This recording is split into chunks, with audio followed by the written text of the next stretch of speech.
Kilo அது மாதிரி வராது. நம்ம பாலூர் பலா 20-25 கிலோ வரும். இது வந்து ஒரு 5 ல இருந்து 10 கிலோ வரும். அது நமக்கு மார்க்கெட்டிங் ஒரு சின்ன ஃபேமிலிக்கு கட் பண்ணி சாப்பிட்டோம்னா நல்லா ஒரு நேரத்துல நம்ம காலி பண்ற அளவுக்கு இருக்கும்.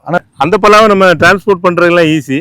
இது ரொம்ப நாள் வச்சுக்க முடியாது இந்த பழம். இது வந்து ரெண்டாவது இந்த சுவை வந்து ஒரு புளிப்பு இனிப்பும் கலந்த சுவையில இருக்கும். அதனால வித்தியாசமான சுவையில இருக்கும். இதுல பாத்தீங்கன்னா 100க்கு மேல பூக்கள் இருக்கு. எல்லாமே ஆண்பு, ஒரு பெண் பூ கூட வரல. பாத்தீங்க இல்லையா? எல்லாமே கிட்ட பாருங்க.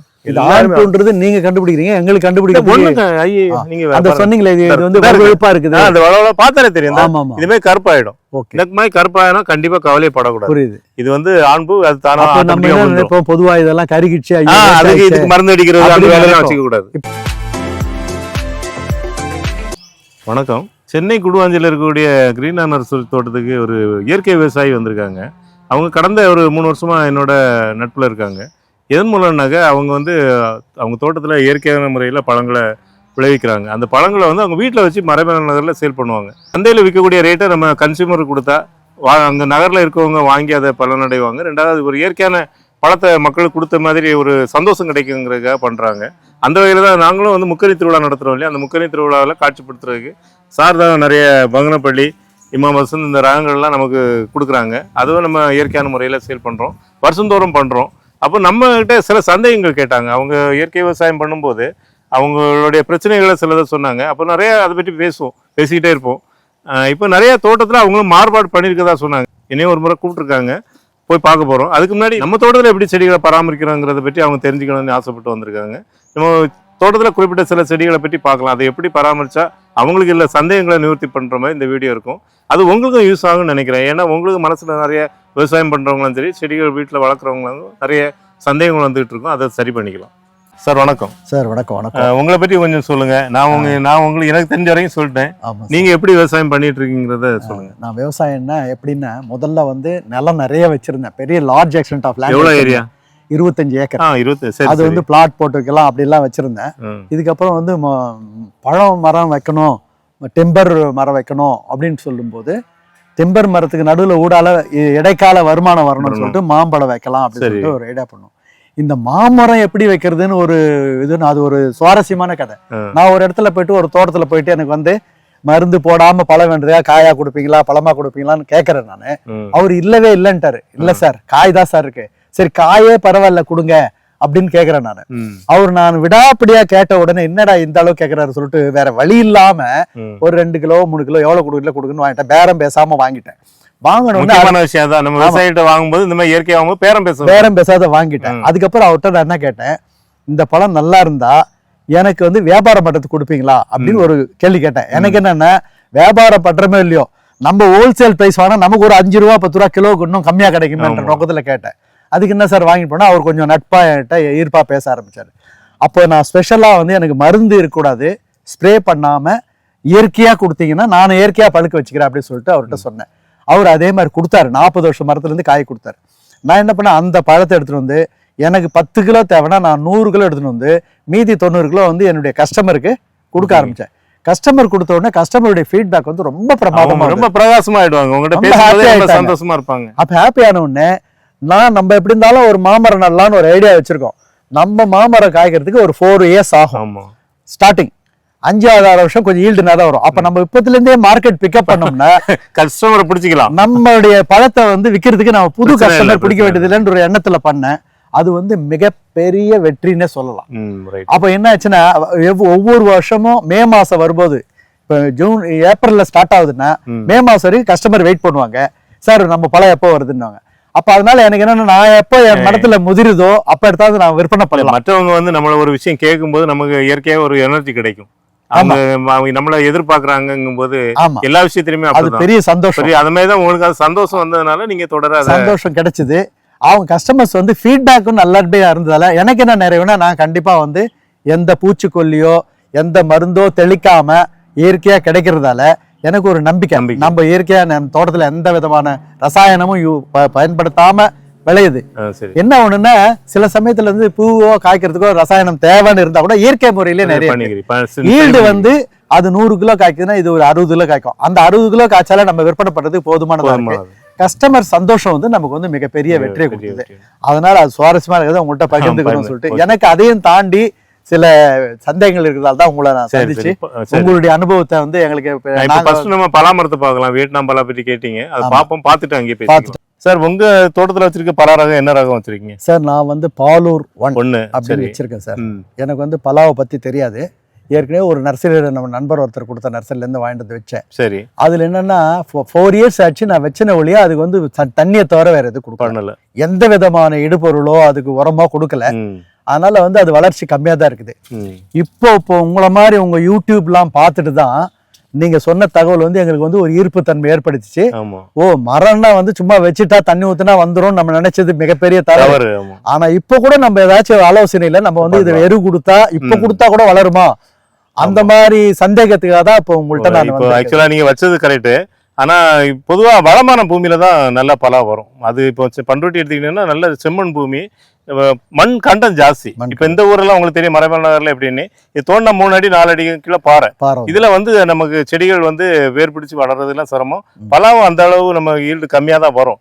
கம்மியா வர பலாவை நம்ம நல்லா ஒரு குழந்தை படிக்கலைன்னா என்ன பண்ணுவோம், டியூஷனுக்கு அனுப்புறோமா, அதே மாதிரி நம்ம அதுக்கு உரங்களை கொடுத்து ஊட்டம் ஏற்றணும். பாத்தீங்கன்னா இது வந்து நீங்க கூட பாத்தீங்க மண்ணு நல்லா இருக்கு, இது நல்ல மண்ணு கிடையாது, பேரன் லேண்டு, வேஸ்ட் லேண்டு. உங்க மண்ணோட மோசம் என்ன சொல்ல போனா நாங்க என்ன பண்ணிருக்கோம்னா இப்ப இந்த செடிகளை நட்டு சுத்தி பழம் எடுத்து இங்க என்னென்ன குப்பை வருதோ பாருங்க, அந்த பக்கத்துல பாருங்க குப்பையெல்லாம் அங்க போட்டிருக்கோம் பாருங்க, அந்த பக்கத்துல ஃபுல்லா குப்பையை போட்டிருக்கோம், அந்த பக்கம் மரம் நட்டுருக்கோம், இந்த பக்கம் குப்பையை போட்டிருக்கோம். அதே மாதிரி அந்த பழம் எடுத்து அந்த குப்பை எரு சாணி மற்றபடி பஞ்சகாவியா இது எல்லாமே போட்டு மண் உரம் எல்லாம் போட்டு அதை கம்போஸ்ட் பண்ணி இந்த செடியை வளர்க்குறோம். செயற்கையா வளர்க்குறோம். அருமையா இருக்கு. செயற்கையா தான் வளர்க்குறோம். இயற்கையா வளர்க்குறோம்னா செயற்கையா கெமிக்கல் இல்ல. அதாவது இந்த பூமி கெட்டு போயிருக்கு, அந்த பூமியை வளப்படுத்தி அப்புறம் வளர்க்குறோம். இந்த மரமே கூட மழை வரும்போது மழை காலத்துல பார்டர் ஸ்டேஜ் அழிவு போற நிலைமைக்கு இருந்து அதுக்கு வந்து நான் வந்து ட்ரைகோடர்மா விரிடி இதெல்லாம் அப்ளை பண்ணி அதை காப்பாத்தி நீ பாருங்க இவ்வளவு சந்தோஷமா இருக்கு. எவ்வளவு பிஞ்சு இருக்குன்னு பாருங்க, கிட்டத்தட்ட 20-25 பிஞ்சு இருக்கு. இது எல்லாமே இதுல ஒரு 50% காய் ஆகும். ஆனா நம்ம இதுல ஒரு இந்த மரத்துல பொறுத்த வரைக்கும் ஒரு 10-15 காய் தான் அலோவ் பண்ணணும். ஏன்னா சின்ன மரம் தான் இது, ஒரு 4 வருஷத்து மரம். இப்போ நம்ம இந்த மற்ற பிஞ்சுகள் எல்லாம் ரிமூவ் பண்ணிடணும். இப்ப இந்த மரத்தை பார்த்த உடனே உங்க மரத்தை இப்படி கொண்டு வந்துடலாம்னு நம்பிக்கை இருக்கா உங்களுக்கு? நிஜமா ரொம்ப உண்மையா பரீட்சாத்தமா பாத்தீங்கன்னா இந்த மாதிரி பண்ணா இந்த செடியை பார்க்கும் போதே மிகப்பெரிய சந்தோஷம். என் செடியை பாக்குற சந்தோஷம். அதாவது இது அவ்வளவு செழிப்பா இருக்கு. இந்த செழிப்பு காரணம் என்ன, கீழே நம்ம மண்ணை வளப்படுத்தி நீங்க சொல்லும் போது நீங்க சொல்றதுல 1% 2% நான் பண்ணல. இப்போ உங்களுக்கு நீங்க சொன்னதால நீங்க ஃபாலோ பண்றோம். நானும் பார்க்கும்போது எதையா போடுங்கன்னு சொல்லுங்க. எதையாவனா உப்பு கொண்டு போடக்கூடாது, கெமிக்கல் கொண்டு போடக்கூடாது, குப்பையை போடுங்க. குப்பையை போட்டு வளப்படுத்தினா உங்களுக்கு நல்லா வளமாயிடும். இதுல பலாவை பொறுத்த வரைக்கும் இது வியட்நாம் பலா 1.5 வருஷத்துல காய்க்க ஆரம்பிக்கும்.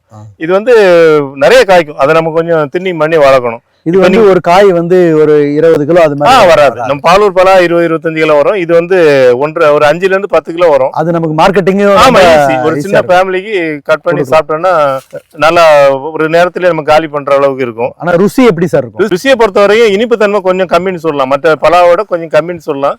வெயில் காலத்துல நல்லா இனிப்பா இருக்கும், இந்த மழை காலங்கள்ல கொஞ்சம் இனிப்பு கம்மியா இருக்கும். ஆனா இது நல்லா இருக்கும். என்ன ஒரு விஷயம்னா ஒரு 1.5 வருஷத்துல எங்க பலாப்பழம் கிடைக்காது. ஒரு மரம் வச்சா 3-4 வருஷம் காத்திருக்கணும். நமக்கு அது கிடைக்கிறது ஒண்ணு. ரெண்டாவது சின்ன சின்ன பழங்களா இருக்கிறதுனால மார்க்கெட்டிங் விற்பனை வாய்ப்பு அதிகம். நம்ம வாங்கி சாப்பிடுறவங்களுக்கு ரொம்ப நல்லா இருக்கும். எனக்கு வந்து சொந்த ஊர் நாகர்கோவில் இருந்தா கூட அங்க நாங்க சின்ன வயசுல இருந்து நிறைய பழங்களை சாப்பிட்டு பழகுறதுனால இது மேல ஒரு உயிர் அதான் சொல்லணும். அதனால இதை நான் எப்படியா கொண்டு வந்துடணுங்கிறதுல வந்திருக்கேன். பாத்தீங்கன்னா ரொம்ப மகிழ்ச்சியா இருக்கு. லாஸ்ட் இயர் இதுல 3 பழம் அறுவடை பண்ணோம். நல்லா இருக்கு பழம். இது பிஞ்சு சொன்னீங்க. ஆமா. இது எத்தனை வந்தாலும் ஒரு 5-10க்கு மேல விடக்கூடாதுன்னு சொல்லிட்டு. இதுல வந்து இது பழமாயிடுமா? இதுல எது ஆண்பூ பெண்பூ உங்களுக்கு சந்தேகம் கேக்குறீங்க இல்லையா? ஆண்பூ எது பெண்பூ? இப்ப இதுல இருக்கிறது அதிகமா பெண்பூ தான் இருக்கு. நல்ல வளம் இல்லாத பூமியில வந்து வளரக்கூடிய மரத்துல ஆண்பூ வரும். அது என்ன ஆகுன்னா நானே தேட வேண்டியதா இருக்கு. இப்ப இது வந்து பெண்பூ. இது வந்து காயா மாறிடுச்சு. இது ஆண்பூ இதுல விழுந்துருச்சு. அது பாலினேஷன் முடிஞ்ச உடனே இந்த ஆண்பூக்கள் பொதுவாக பாலினேஷன் முடிஞ்ச உடனே கீழே விழுந்துரும். இது பார்த்தீங்கன்னா ஆண்பூ. சார் இதுக்கும் அந்த பெண்பூக்கும் ஆண்பூக்கும் உங்களுக்கு வித்தியாசம் தெரியுதா? தெரியுது சார். இது வந்து நல்லா முள்ளா இருக்குது. ஆமா. இது வந்து இதுவா இருக்கு, வளவளப்பா இருக்கும். இது வந்து கொட்டிடும். இதை கொட்டுறது பார்த்து அதாவது கருப்பாய் கொட்டும், கீழே விழுந்துரும். அப்போ நிறைய பேர் நினைப்பாங்க நம்ம மரத்துல வந்து பிஞ்சு நிக்கலாம். அது வந்து ஆண்பூ தான். அதை பற்றி நீங்க கவலைப்பட தேவையில்லை.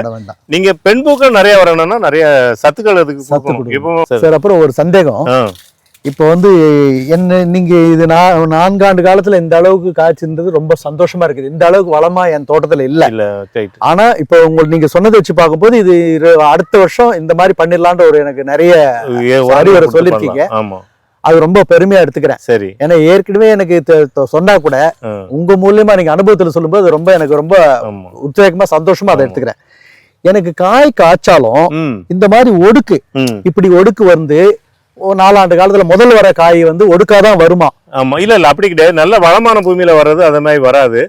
அத என்ன காய்ன்னு சொல்லுவாங்கன்னா மெக்கு காய்மாங்க. மெக்குனாக்கா அதை நீங்க உடக்குங்கிறீங்க இல்லையா, ஒரு ஊருக்கும் அந்த லாங்குவேஜ் மாறுது.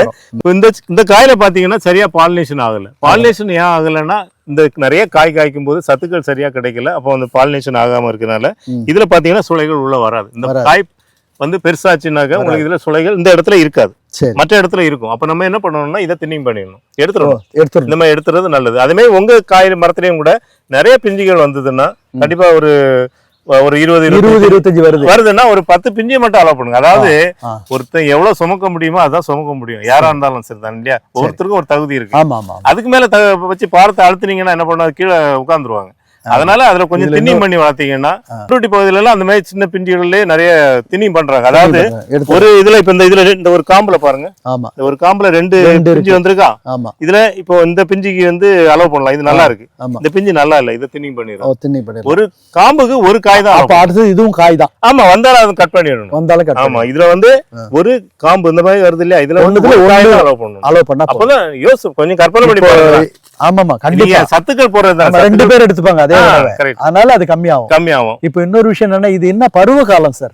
இது இப்ப வந்து இந்த மாதிரி பிஞ்சு வரதுக்கு ஒரு பருவ காலம் ஒண்ணு இருக்கு இல்லையா? வியட்நாம் பலாவை பொறுத்த வரைக்கும் நமக்கு ஆல் சீசன் காய்ச்சிக்கிட்டே இருக்கும். அப்ப ஆல் சீசன் என்ன ரொட்டீன் சார்? ரொட்டீன் எல்லாம் கிடையாது, அது மண்ணை பொறுத்து கிளைமேட்டை பொறுத்து மாறும். எப்ப நினைக்கிறோம் காய்க்கும். அதாவது ஒரு காய்க்குது, இப்போ காய்க்குது, இதுக்கப்புறம் நம்ம கொஞ்சம் பிரேக் விடும். பிரேக் விட்டதுக்கு அப்புறம் திருப்பி அப்ப சீசன் ஒண்ணும் கிடையாது.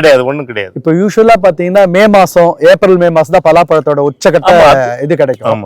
ஆனா நமக்கு அந்த மாதிரி கிடைக்கும் போது எல்லாரும் விளைய வச்சு வைக்கும் போது நமக்கு வந்து விலை கிடைக்காத போலாம், இல்ல அந்த பொருள் வந்து இதுவா இருக்கலாம். எப்பவுமே இல்லாதப்ப ஆஃப் சீசன்ல கிடைக்கும் போது அது நமக்கு ரொம்ப பெருமையா இருக்கும். அது மாதிரி இது கிடைக்கும். அது மாதிரி பாலூர் ஒண்ணும் கிடைக்கும். பாலூர் ஒண்ணு நீங்க சரியான முறையில பராமரிச்சீங்கன்னா பாலூர் ஒண்ணு கண்டிப்பா ஆஃப் சீசன்ல பழங்கள். அப்போ நீங்க சொல்றது வச்சும்போது என் செடியை போய் என் தோட்டத்துல மரத்தை போய் உடனே பாக்கணும், இந்த மாதிரி பிஞ்சு இருக்கான்னு பாருங்க. இது வரைக்கும் பாக்கலன்னா அது மாதிரி உரம் போடுங்க, சரியாகும். இப்போ இந்த ஸ்டேஜ்ல தருணத்துல உரம் கொடுத்தோம்னா அது எதுக்கு பயனுள்ளதா இருக்குமா சார்? இல்ல இப்ப வேண்டாம். இந்த பலா வந்து அங்க காமிச்சிங்க. ஆமா, இது ஒரு வித்தியாசமா இருக்க பலா, ஆயினி பலா சார். இது வந்து 50 அடி 60 அடி வளரக்கூடிய மரத்தை ஒட்டு பண்ணி இதுமே சின்னதா காய்க்க வச்சிருக்கோம். நீங்க ஆண்பூன்னு கேட்டீங்க பாத்தீங்களா, இந்த பலாவிலயும் ஆண்பூ வரும். இந்த வந்திருக்கு பாருங்க, தெரியுதா? ஆமா சார், இது வந்து ஆண்பூ.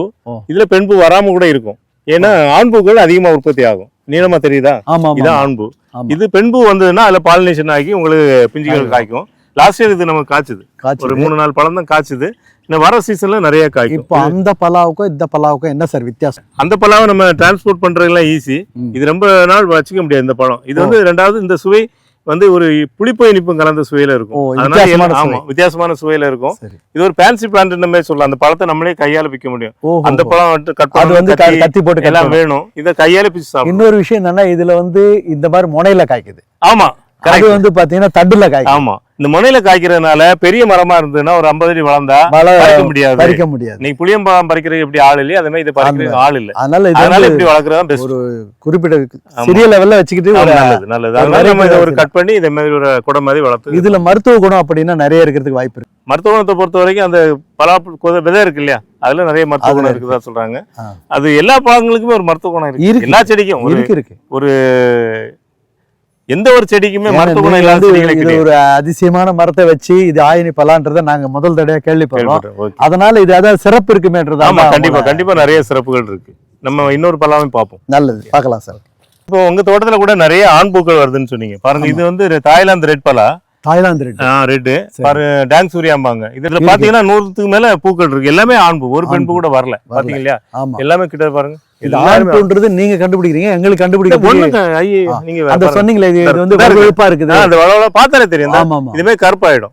இந்த மாதிரி கருப்பாயினா கண்டிப்பா கவலைப்படக்கூடாது. புரியுது. இது வந்து ஆண்பு, அது தானா பொதுவா இதெல்லாம் கருகிச்சு அதுக்கு இதுக்கு மருந்து அடிக்கிறது அந்த வேலையெல்லாம் வச்சுக்க கூடாது. இப்ப அந்த வேலை கிடையாது. இதெல்லாம் மருந்து அடிக்க கூடாது.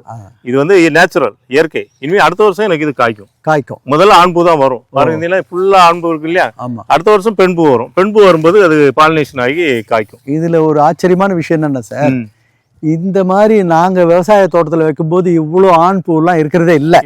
சரி. ஆனா உங்களுதுல வந்து வித்தியாசமா பார்த்தா இந்த மாதிரி ஆண் பூன்றதே இவ்வளவு காமிக்கிறீங்க. ஆமா. ஒருவேளை நாங்க கவனிக்காம விட்டோமான்னு கூட சொல்ல முடியல. இல்ல கவனிக்கிறதுல கம்மியா தான் வரும். இதுல இவ்வளவு வர காரணம் என்னன்னா நாங்க இதுக்கு முறையா உரம் கொடுக்குறோம். உரம்னா இயற்கை உரம், மண்புழு உரம், அப்போ முறையா போன் மீல் கொடுக்குறோம், எலும்புத்தூள் உரம் கொடுக்குறோம். அது மாதிரி பாத்தீங்கன்னா இயற்கையான பொட்டாஸ் உரம் கொடுக்குறோம். கெமிக்கல் பொட்டாஸ் இல்ல, இயற்கையான பொட்டாஸ் உரம். அது போக பாருங்க செத்தை எல்லாம் போட்டு இலை மக்குல. ஆமா, இதெல்லாம் ஃபுல்லா உள்ள இருக்கு. அவ்வளவு தங்கம். தங்கம்னா நிலக்கரி தங்கம் மாதிரி. இதுவும் ஒரு தங்கம் உள்ள அவ்வளவு செத்தைகள் தான் இருக்கு. இது நீங்க சொன்னீங்க இல்லையா, உங்க இதுல காவா எடுத்து எரு போட்டிருக்கோம் அப்படின்னு சொல்லி. இதுக்கு நடுவுல பாத்தீங்கன்னா நாங்க 3 அடி 4 அடிக்கு அகலத்துக்கு ஒரு பள்ளம் எடுத்து அந்த பள்ளத்துல வந்து ஃபுல்லாவே இந்த மாதிரி இந்த போட்டிருக்கோம்ல, இந்த செத்த மாதிரி இதுல போட்டு மூடி இருக்கும். இப்போ என்னன்னா இந்த பள்ளம் எடுத்து 2 பக்கத்துலயும் நம்ம மரம் நட்டுட்டோம். நட்டுட்டீங்க. மரம் நட்டதுனால இந்த மரத்தோட வேர் எல்லாம் இப்ப இங்க உள்ள போயிடும். இங்க போய் அங்க சத்து எடுத்துக்கும். ஆமா, சத்தை எடுத்துக்கும். அதே மாதிரி பாத்தீங்கன்னா இப்ப அந்த பள்ளத்திலயும் கூட நான் செடி நட்டேன் பாருங்க. இந்த பள்ளத்திலயும் கூட நான் கொய்யா நட்டேன். இது வந்து பிளாக் டைமண்ட் கொய்யா. இது வந்து யாரும் நம்ம சாப்பிட்டுருக்க மாட்டோம், மார்க்கெட்ல கிடையாது. பீட்ரூட் கொய்யா கிடையாது. பக்கம் இருக்குது. இது பீட்ரூட் கொய்யா. இது பீட்ரூட் கொய்யா. பீட்ரூட் கொய்யா சிகப்பா இருக்கும். அதே மாதிரி இது பிளாக் டைமண்ட் கொய்யா. பிளாக் டைமண்ட் கொய்யா. இது காய் வந்து பெருசா இருக்கும். உள்ள வந்து இதே கலர்லயே இருக்கும். காயும் இந்த கலர்ல தான் வரும். அதையும் உங்களுக்கு காமிக்கிறேன். பூச்சி தாக்குதல் இது வந்து குறைவா இருக்குப்பா சார்? பூச்சிக்கு தாக்குதல் நம்ம இப்ப கொய்யா பொறுத்த வரைக்கும் பூச்சிகள் வருதுன்னா நம்ம வந்து ஒரு 3/4 விளைச்சல்லே பறிக்கிறது புத்திசாலித்தனம். ஏன்னா அதுக்கு போய் மருந்து அது செலவு பண்ணிட்டு இருக்கிறது நம்ம பாய்சனும் கூட பூச்சி மருந்துன்னா பூச்சி வெரைட்டிகளை பயன்படுத்தும். பூச்சி வெரைட்டி பயன்படுத்தலாம்.